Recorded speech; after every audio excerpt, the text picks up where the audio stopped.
Alise jan kawandel. Ndah neo kalane purayon jumbrung iki. Wokeh sukete. Taro celutak iki. Lah nek ora celutak ya duduk wong lanang. Ya mbah. Wong kowe wis tuwek ya pikir dhewe. Mbah piye to? Lah wong sing duwe lho kowe. Saiki bayangno Lah kok megahi men kon bayangne. nek parkirane ketel apa neh terminale ngono lho. Berarti luwih nemen lho terminale. Kaya alas. Tapi Mas yo ngono aku perawatan. Lah wong barang delik lho, dadak anggo perawatan barang. Perawatan apa? Nganggo krim, semprot aroma lavender. Ben apa dadak disemprot barang.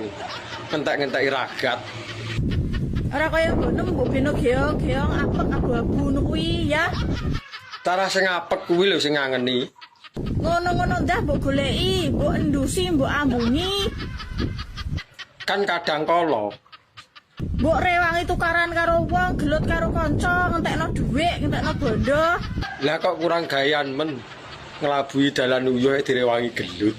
Prei Macem-macem kowe. sak macem ae to. Kok bingung barang semak-semakku ki? Pengen roh.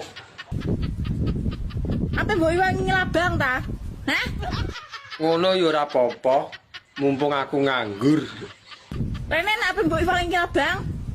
Rene, Saiki to. bocah kok celutak cedakan.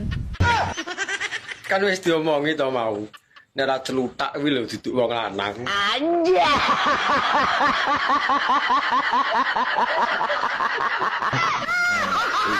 Ini parah ini.